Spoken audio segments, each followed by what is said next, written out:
গুলি করে এত একা থাকা বা দশ বাইরে খেলাটা করছে কয়টাই আমরা নাশাল লাগলে পরে থাকা কতক্ষণ আগে গুলি করছে? এই তো ঘন্টা আগে কিছু ঘন্টা 1 ঘন্টা আগে।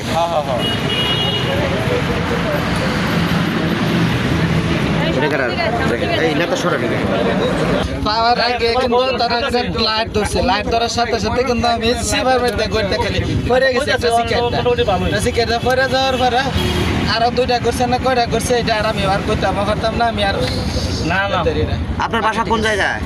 আমার বাসা হইছে পিছনে। আচ্ছা যেহেতু অসুস্থ তো এখানে নিয়ে যাক হাসপাতালে নিয়ে যাক। কারা গুলি করতে পারে?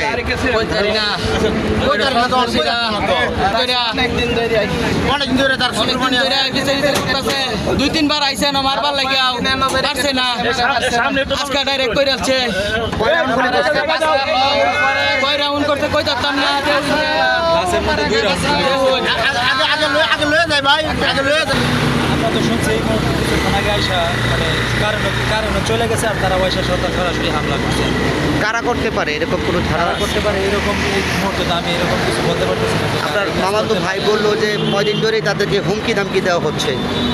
হ্যাঁ কয়দিন যাবতীয় এরকম হইতেছে, অনেকদিন যাবতীয় মানে কেউ ইয়ে করতে চাইতেছে। বাকিটা পরবর্তীতে পুলিশ আসছে, পুলিশ আইন শৃঙ্খলা বাহিনী যদি পরবর্তীতে এটার ব্যবস্থা নেয় তাহলে এটা বোঝা যাবে আর কি কে এই কাজ করতে পারে। গুলি কি শরীরে রাখছে? না গুলি এখন শরীরে লাগে নাই, কিন্তু গ্লাসের মধ্যে রাখছে। ওখানে আপনারা ফুটেজ দেখতে পারেন যে গ্লাসের মধ্যে লাগার পরে গ্লাস ফাটা হয়ে গেছে, তারপরে ওয়ালে গিয়ে বিচ্ছে আর কি। হাইট করে দিছি ভালো লাগে না না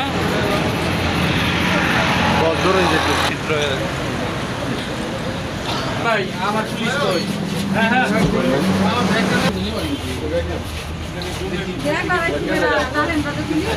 মোহাম্মদ জজ মিয়া, আচ্ছা মানে কি আপনার জিজ্ঞাসা না করেন, ওনার নাম হচ্ছে মোহাম্মদ জজ মিয়া। উনি এখানের এই রাজনীতিবিদ, উনি এখানে রাজনীতি করে আর কি। তো এখানে উনি অনেকদিন যাবতীয় অফিস খুলে না আর কি। তো এখানে আজকে হঠাৎ করে অফিস খুলছে।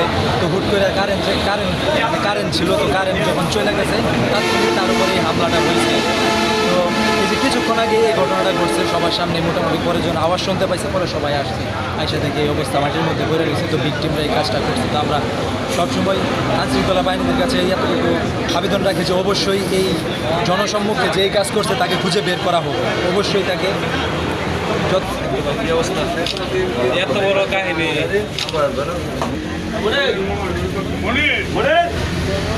পেলাম। তারপর হঠাৎ করে শুনতে পেলাম যে জজভাইয়ের অফিসে গুলি নিক্ষেপ হয়েছে। সাথে সাথে আসার পরে দেখলাম জজভাই সোফার নিচে পড়ে আছে, এখানে 2টা গুলি।